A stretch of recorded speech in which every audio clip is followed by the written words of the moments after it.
bila UMNO pecat saya, bila saya berhenti dari jadi menteri, UMNO pecat saya. Bukan saya berhenti, saya tidak berhenti dari UMNO. UMNO pecat saya kerana saya menulis surat terbuka kepada Perdana Menteri tentang mengapa kita perlu masukkan ISA. Mengapa undang-undang ISA ini tak boleh kita gunakan, undang-undang zalim, tangkap orang tanpa sebab, tak tahu berapa lama, terpulang kepada menteri. Ini bukanlah satu undang-undang di zaman tamadun ni, apalagi negara yang dikatakan yang menggunakan prinsip Islam dan sebagainya. Jadi saya menulis surat secara terbuka dan surat itu disebar luas lah, banyak orang baca. Jadi UMNO mengambil tindakan terhadap saya untuk pecat saya. Itu sebenarnya alasan ini. Tapi tak apalah, tu soal pecat. Jadi bila UMNO pecat saya hanya boleh meneruskan perjuangan politik ini dengan satu landasan politik. Jadi saya membuat pilihan untuk masuki bersama-sama dengan Parti Keadilan dan Pakatan Rakyat.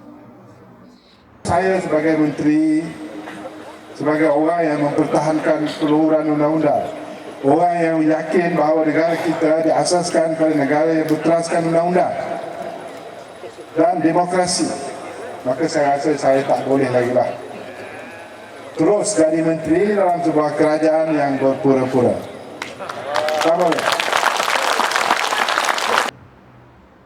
Permasalahan antara kaum ini dicetuskan oleh UMNO dan pemerintahan semata-mata untuk mengekalkan kuasa mereka. Jadi sebab itu kita dalam Pakatan Rakyat bukan kita nak gadaikan hak Melayu, nak gadaikan hak Bumi Putera. Itu tak ada siapa pun yang mencadangkan hal itu. Cuma kita mengiktiraf bahawa rakyat Malaysia, apa kaum sekalipun, mempunyai hak sebagai rakyat. Ini terkandung dalam perlembagaan. Dan kita merdeka bersama.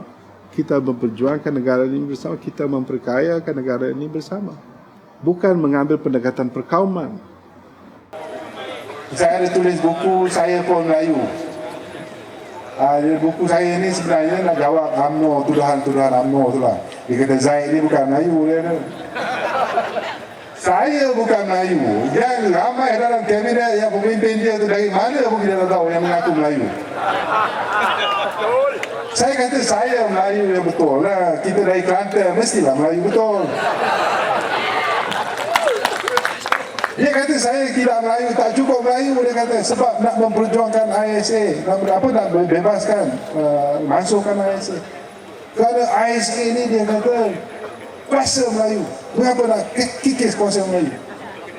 Astagfirullah, bila pula ISA ni kuasa Melayu ni? Dia kena tahan ramai itu orang Melayu. Cuma kita tak mahu penganiayaan kerana kita parti dan kepimpinan yang berasa apa kalau anak kita kena tahan tanpa sebab, apa rasa kalau isteri kita kena tahan. Sebab tu saya kata dia orang buta hati, bangang dan buta hati. Bila ada pemimpin Melayu macam saya yang mengutarakan konsensus, yang mengutarakan kita sama, kita negara yang satu, kita bangsa yang satu, maka dia cepat-cepat melabelkan saya ni bukan Melayu sebenar, bukan Melayu, orang yang mempertahankan Melayu. Sebab cepat-cepat dia tidak mahu idea ini berjaya. Bila orang Melayu, orang Islam menerimanya dan Cina yang menerimanya, maka terkuburlah barisan nasional. Saya merasakan orang Melayu sudah faham. Masalah mereka bukan soal ada bangsa lain yang nak ambil hak mereka. Bukan. Masalah mereka ialah orang pemimpin Melayu yang jaga mereka telah pun belot dari matlamat asal. Pemimpin Melayu yang sepatut menjaga kepentingan Melayu telah cuai, telah rasuah, telah menggunakan kuasa untuk mereka. Inilah maksud yang saya katakan kita harapkan pagar makan padi. Inilah sindrom Melayu yang sebenar. Bukan soal yang disebut-sebutkan oleh Perkasa dan BN.